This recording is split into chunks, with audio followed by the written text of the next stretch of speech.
capítulo 3 de Hechos, verso 1. Pedro y Yahuanán subían juntos al templo a la hora novena. La hora novena, la hora en que murió Mashiach, ¿verdad? A las 3 de la tarde.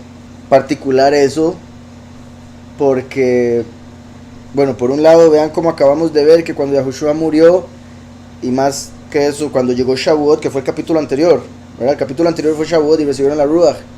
Ahora salen Pedro y Yahuanán como Géminis, ¿verdad? Que era donde había llegado la luz en el cielo, con lo que acabamos de ver, ¿verdad? Por si algo.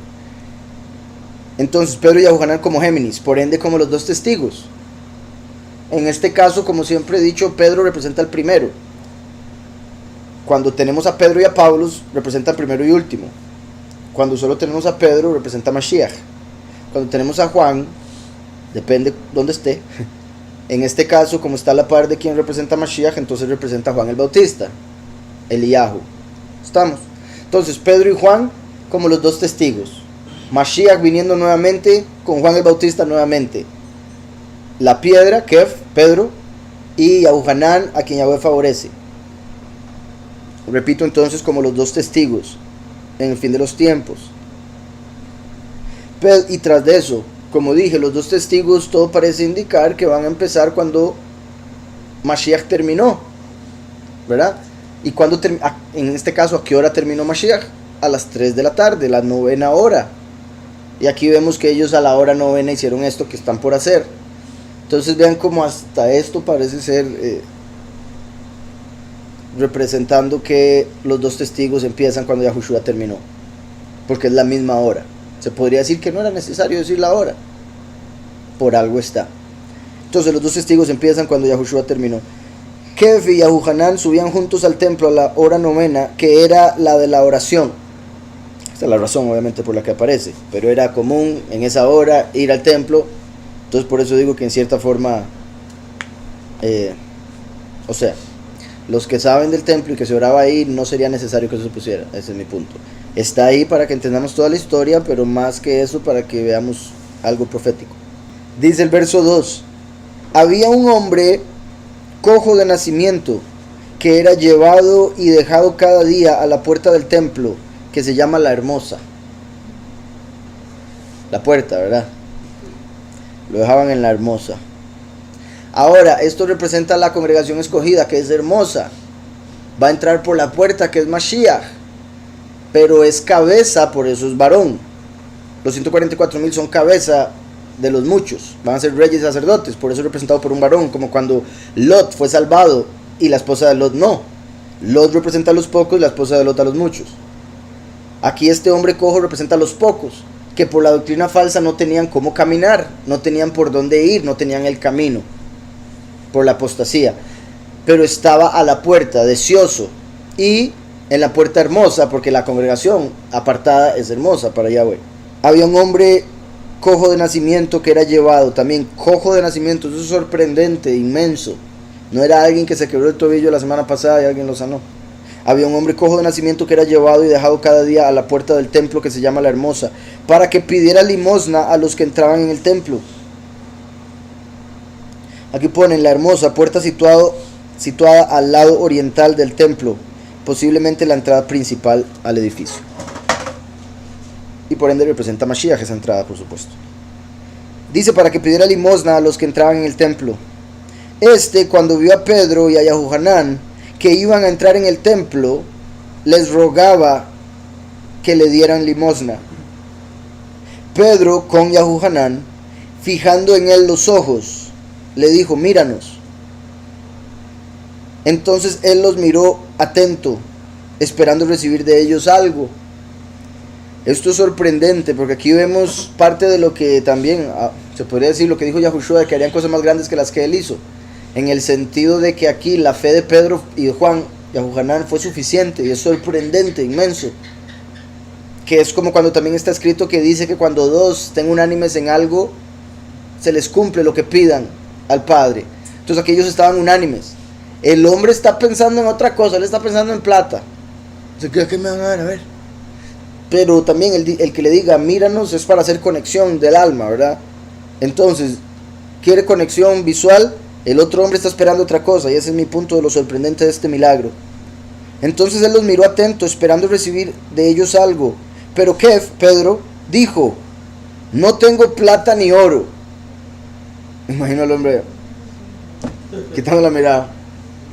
No, obviamente no, ¿verdad? Porque este hombre, Yahweh quería sanarlo, por ende no era un hombre impío, era un hombre justo, por más que estuviera ahí sufriendo y pidiendo. Entonces, dice, dijo: no tengo plata ni oro, pero lo que tengo te doy. En el nombre de Yahushua HaMashiach de Nazaret, levántate y anda. Vean qué importante, en el nombre de Yahushua HaMashiach de Nazaret, no cualquier otro Yahushua que haya aparecido por ahí o que digan que haya existido, digamos, como en el caso de Josué, el sucesor de Moshe, hijo de Nun. Entonces, no tengo plata ni oro, pero lo que tengo te doy. En el nombre de Yahushua HaMashiach de Nazaret, levántate y anda. Oigan esto, entonces lo tomó por la mano derecha y lo levantó. Vean la fe. Es inmensa, es sorprendente. Es como: yo sé que va a caminar, venga para acá. En vez de en el nombre de Yahushua, se sanó. Ay, otra vez en el nombre. No, él dijo: en el nombre, vámonos. Y es una fe inmensa porque él ya sabía que estaba sanado. No es como que dijo: vamos a probar. Que repito, eso es lo que normalmente sucede. Y es por el hecho de que una cosa es el paso de fe. Yo creo que él puede. Y otra es el de confianza. Yo creo que él quiere conmigo. Y ahí está la clave. Muchos tienen el primer paso y cuesta mucho llegar a ese otro. De sí, él va a sanarlo, punto, vámonos, venga para acá. Dice: lo tomó por la mano derecha y lo levantó. Al instante se le afirmaron los pies y tobillos. Al instante. ¿Cuál instante? Cuando lo levantó. No cuando dijo: en el nombre de. Y esa es la clave. Qué duro. Porque de verdad, uno quiere levantar inválidos. Pero también empieza el pensamiento de: ¿y si es inválido o no? ¿Y si Yahweh no quiere con eso? Y es de ahí donde también la conexión del espíritu, la conexión que tenemos que tener con el espíritu, como para que el espíritu nos diga: ese sí, aquel, ore por este. Y lo digo en el sentido que no es que Yahweh no quiera sanar, es que hay gente que no cree como para ser sanada. Entonces dice: lo tomó por la mano derecha y lo levantó. Al instante se le afirmaron los pies y tobillos. Y saltando se puso en pie y anduvo. Eso mismo es sorprendente, porque una persona, imagínense uno que puede caminar, bendito Yahweh, si se queda muchas horas en una posición, después se levanta y es: ay, todo entumido, y con costos puede caminar, ¿verdad? Tiene que estirarse, entre más viejo está peor. Entonces, aquí este hombre nunca había caminado en toda la vida, lo levantaron y empezó a saltar. Vean qué perfecto ese milagro, tenía piernas como nuevas de bebé, y mejor porque podía saltar. Dice: y saltando se puso en pie y anduvo, y entró con ellos en el templo, andando, saltando y alabando a Yahweh. Imagínense, Pedro y Ahujanán entrando al templo como si fueran Moshe y Aarón entrando al faraón. ¿Y por qué lo pongo así? Porque una vez que desecharon a Yahushua, el templo quedó vacío del Padre, y por eso fue destruido 40 años después. Y por eso está en Apocalipsis 11 que Jerusalén en sentido espiritual es Egipto. Entonces, Pedro y Ahujanán entrando. ¿Se acuerdan cuando Moshe y Aarón entraron al faraón? Que habían unos leones para proteger, pero cuando vieron a Moshe y Aarón se pusieron como perros y ellos eran sus dueños y saltaban todos felices. Igual que este hombre, que por otro lado, este hombre saltando así es como un macho cabrío. Ustedes han visto cómo saltan los machos cabríos, los más lindos, jugando, de lo gozoso que estaba. Entonces, como los dos testigos y la congregación toda feliz, saltando alrededor de ellos. Y saltando se puso en pie y anduvo, y entró con ellos en el templo, andando, saltando y alabando a Yahweh. Todo el pueblo lo vio andar y alabar a Yahweh, y lo reconocían que era el que se sentaba a pedir limosna a la puerta. Eso era clave. Todo el mundo sabía que ese hombre no podía caminar, y por eso fue un milagro tan importante. Todo el mundo sabía que él no podía caminar. Me imagino que uno que otro dijo: ya hizo, hasta ahí llegó el papel.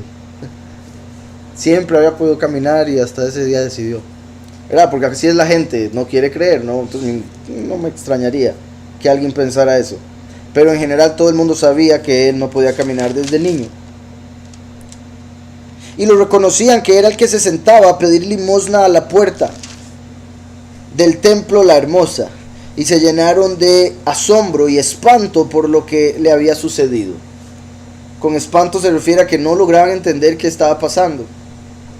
Y es que algo que suceda de esta manera, algo sobrenatural, un milagro, hace que la mente no lo pueda comprender. Es como sentirse en un sueño, porque está pasando algo que se supone que no puede pasar. ¿Sí me explico? Entonces cuando pasan esas cosas en la vida real, ahí es donde la mente empieza como, un momento, ¿qué es esto? Y se empieza a tener paranoia o cosas así. Por eso había gente espantada con algo tan hermoso, me refiero. Dice, mientras el cojo que había sido sanado tenía asidos a Pedro y a Yohanan, todo el pueblo atónito concurrió a ellos al pórtico que se llama de Shlomo. Este pórtico de Shlomo, ahí llegó Yahushua, recuerdan cuando era Hanukkah. Cuando estaban en Hanukkah, Yahushua llegó al pórtico de Shlomo y les habló. Ahora están aquí los dos discípulos. También vea cómo dice que los tenía agarrados, ese hombre ya no los soltaba después de ese día. Concurrió a ellos al pórtico que se llama de Shlomo. Al ver esto, Kef habló al pueblo. Y eso, ¿verdad? Como les decía, este milagro fue clave, porque eso hizo que un montón de gente quisiera escuchar. Entonces Yahweh sabía, obviamente, como siempre, lo que estaba haciendo, porque al sanar a ese hombre que todo el mundo conocía, iba a hacer que todo el mundo se convirtiera. Y si no se convertían era porque merecían fuego. Entonces, Kef aprovecha para hablar como la palabra, en este caso como la voz. Y dice, Israelim, ¿por qué os admiráis de esto? ¿O por qué ponéis los ojos en nosotros, como si por nuestro poder o piedad hubiéramos hecho andar a este? Vean qué importante, ¿verdad? Dejando claro, dejen de poner los ojos en nosotros. Es Yahweh a través de Yahushua, fue en el nombre de Yahushua que se dio el milagro. No fue por nuestra propia piedad, y eso es muy importante también. No es como, es por la misericordia de Yahweh que el hombre fue sanado, no por la misericordia de ellos. Obviamente ellos tuvieron misericordia en el sentido como lo vieron, pero también a lo que se refiere por nuestra piedad es como que no fue porque ellos fueran demasiado justos o buenos que ese hombre fue sanado. Fue por lo bueno que es Yahweh, por la bondad de Yahweh y el poder de Yahushua, que todo lo podemos en el Mesías que nos fortalece, como para que la bondad de Yahweh se manifieste en una persona como esta. Y eso es clave también, porque ese segundo paso de confianza la mayoría de las veces cuesta hacerlo por el hecho de que uno dice yo, a mí, con lo que he hecho, con lo que soy, con esto y con lo otro, y con todos esos pensamientos empieza a correr el otro pie para atrás también. ¿Por qué os admiráis de esto? ¿Por qué ponéis los ojos en nosotros, como si por nuestro poder o piedad hubiéramos hecho andar a este? El poderoso de Abraham, de Isaac y de Jacob, el poderoso de nuestros padres, ha exaltado a su Hijo, Yahushua, a quien vosotros entregasteis y negasteis delante de Pilato. Una vez más, a quien vosotros. Pedro no se incluye, Juan no se incluye. Nosotros no deberíamos incluirnos. Aunque Él murió para pagar por nosotros, no fue nuestro deseo que muriera. Dice, el poderoso de nuestros padres ha exaltado a su Hijo Yahushua, a quien vosotros entregasteis y negasteis delante de Pilato, cuando éste había resuelto ponerlo en libertad. Ahí deja claro que él quería dejarlo en libertad, como ya sabíamos, Pilato, pero ellos no querían y gritaban, sacrifíquenlo. Pero vosotros negasteis al apartado y al justo. Y una vez más, vosotros, aquí Pedro no está teniendo, o sea, Pedro está siendo sincero, claro, honesto. No se está poniendo con tonteras de las que se pone hoy todo el mundo, de que, ay, pero no les hable así, pobrecitos. Ay, no, es que algunos se van a ofender. Uy, no, y si alguno de esos no estuvo ahí ese día, y él sabe que no estuvo ese día, entonces no se sienta culpable. Sí me explico, pero la gente de hoy en día es que todo, ay, no, Pedro, qué concho. Y aquí él está diciendo, es que ustedes lo sacrificaron, pero ahora tienen la oportunidad de arrepentirse, háganlo. Pero la gente que es así, como llaman suave, en el sentido de que las emociones lo controlan, entonces cualquier cosa le hace daño, cualquier palabrita, cualquier cosa, esas personas con algo que no aguantan se cierran los oídos y dicen, no es que me está juzgando, me voy a ir. Y al final no se pueden salvar. Aquí no se hubieran salvado con Pedro. Entonces dice, pero vosotros negasteis al apartado y al justo, y pedisteis que se os diera un homicida, Barrabás. Homicida, aquí ya vemos que es homicida. Era, ese sí podemos decir era. Y Barrabás representa a Azazel, que es al que se le culpa de todos los pecados del mundo, y fue el que le enseñó a los hombres a hacer armas de guerra para irse a matar. Por ende es culpable como un asesino. Azazel es un asesino igual que Barrabás, el homicida que pidieron ellos. Y esto es clave también, porque piden hoy en día, no piden a Yahushua, piden al homicida, piden a otro, un nombre falso, y se les va a manifestar la abominación desoladora, el que los va a matar a todos, los que no se pongan la marca de la bestia, y los que se la pongan los matan en el sentido espiritual porque quedan en el lago de fuego. Pero vosotros negasteis al apartado y al justo, y pedisteis que se os diera un homicida, y matasteis al autor de la vida. Este título a mí me parece tan sorprendente, tan poderoso. El autor de la vida. ¿Verdad? Todo el mundo piensa en autor, ¿verdad?, de un libro, el autor de una historia, pero él es el autor de la existencia misma, el autor de la vida, por eso es la vida eterna. Dice ahí príncipe de la vida, en Lavín, al autor de la vida. Aquí ponen un comentario. Dice el autor de la vida, en contraste con Barrabás, el asesino, a quien se alude en el verso 14. También puede traducirse como al que gobierna la vida, o al que nos lleva a la vida. Por eso pusieron príncipe. Si lo vemos como el que gobierna la vida, el que manda quién vive y quién no. Así de simple. Si aquí dice Sar Hajaim, el príncipe de vida. Sar, o el ministro de la vida, el que gobierna la vida. Sar Hajaim. Entonces, el autor de la vida, el príncipe de la vida. Y eso, ¿verdad?, repito, en contraste con Barrabás, el homicida. Una cosa es el que da la vida y otra cosa es el que la quita. Yahushua y el anticristo. Dice después, y matasteis al autor de la vida, a quien Yahweh resucitó de los muertos, de lo cual nosotros somos testigos. Sabemos, en lo literal eran testigos porque ahí estuvieron, pero como acabo de decir, Pedro y Juan representan los dos testigos, y ahí están diciendo, somos testigos. Y en el caso, bueno, hay varias formas en las que uno puede dar testimonio. Yo no sé, porque digamos, nosotros en esta vida, al menos en esta carne, no le vimos. Y esa es una de las razones a través de las cuales Yahweh nos da una recompensa mayor, bendito sea. Pero a través de lo que vivimos en Él, con Él, la experiencia de orarle y ver la respuesta, eso hace que sepamos que está vivo. ¿Sí está claro? Entonces, digamos, uno habla con una persona que nunca ha tenido esa intimidad con Yahweh y Yahushua, que nunca ha orado y ha visto sus respuestas y demás, y es como decirlo, yo soy testigo de que sí es verdad, yo soy testigo de que Él responde, yo soy testigo de que Él está vivo, aunque no hayamos sido testigos ahí cuando se corrió la piedra y todo eso. Entonces dice, verso 16, oigan esto, por la fe en su nombre, no solo en Él, porque ¿cómo vamos a saber quién es Él si no sabemos su nombre? Por ende empieza por su nombre. Por la fe en su nombre, a este que vosotros veis y conocéis. Les repito ese conocéis, no se me hagan ahora, ¿verdad? Como que ahora es nuevo. A este que vosotros veis y conocéis, lo ha confirmado su nombre. Por si había una duda, lo confirma diciéndolo 2 veces. Por la fe en su nombre, a este que vosotros veis y conocéis, lo ha confirmado su nombre. Y la fe que es por él ha dado a esta completa sanidad en presencia de todos vosotros. Por el nombre, con el nombre, confirmando que ese es su nombre. Pero ahora, hermanos, sé que por ignorancia lo habéis hecho. ¿Verdad? Me imagino que uno que otro se fue antes de este momento y se perdió.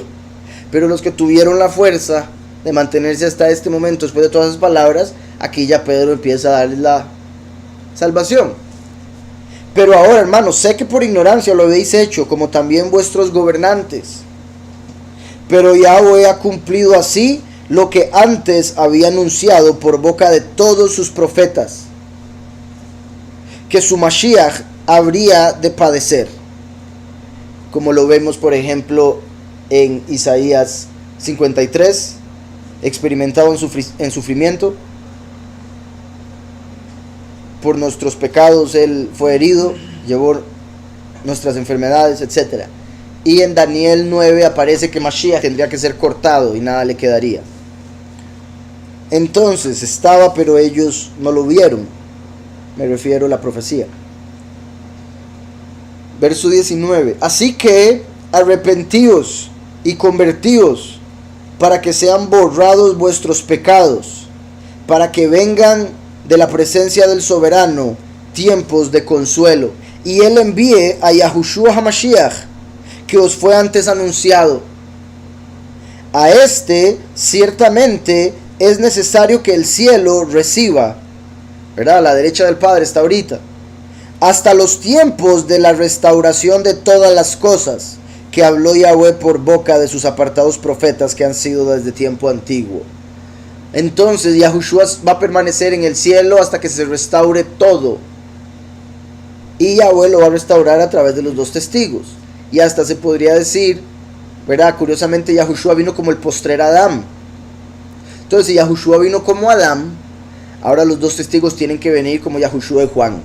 A este ciertamente es necesario que el cielo reciba hasta los tiempos de la restauración de todas las cosas de que habló Yahweh por boca de sus apartados profetas que han sido desde tiempo antiguo. Pues Moshe dijo a los padres, oigan, el soberano vuestro Elohim, en realidad sería Yahweh vuestro Elohim, os levantará profeta de entre vuestros hermanos como a mí. Deuteronomio 18:15. Vean esto, porque en el cristianismo, como no entienden de la segunda venida y otro montón de cosas, leer esto con lentes cristianos hace que los cristianos digan que Yahushua en su primer venida era el profeta como Moshe. Pero aquí Pedro no está hablando de su primer venida, está hablando de su segunda venida. ¿Sí está claro eso? Está diciendo, va a volver hasta que se restauren las cosas. ¿Y cuándo va a hacer eso? Cuando Yahweh envía al profeta como Moshe. Ese es el punto. Hasta que venga el profeta como Moshe, exactamente. Entonces Yahushua no podría venir ese mismo exacto que está a la derecha del Padre y que va a abrir el sello, hasta que se manifestase el profeta como Moshe. Cuando el profeta como Moshe se manifiesta, restaura todas las cosas, porque enseña la Torah según la verdadera doctrina, la Ruach HaKodesh. Y una vez que restaura todas las cosas, entonces ya se puede cosechar a los escogidos y ver a los escogidos a Mashiach en los cielos. Y es igual a Yahushua, cuando le preguntaron acerca del fin, ¿cuándo sería el fin de todas las cosas? Una de las cosas que él dijo fue, y se enseñará las buenas nuevas del reino a todo el mundo, y entonces vendrá el fin. Enseñar las buenas nuevas al mundo entero es la restauración de todas las cosas a través de los dos testigos cuando enseñan la doctrina correcta. Entre otras cosas, ¿verdad? Porque también, se va a restaurar la tierra cuando sea pasada por fuego, se va a restaurar el cielo también y demás. Voy a leer solo Juan 1, porque en Juan 1 aparecen los tres directos. Porque cuando Yahushua habla a los discípulos y les pregunta, ¿quién dice la gente que soy yo? Los discípulos le dicen, unos dicen que eres Elías, otros dicen que Juan el Bautista resucitado, otros dicen que el profeta. Cuando dicen el profeta se refieren al profeta como Moshe. Otros dicen que alguno de los profetas. Ahí se referían a reencarnación. Pero después Pedro dice, no, tú eres Mashiach. Entonces Mashiach y profeta son dos personas diferentes.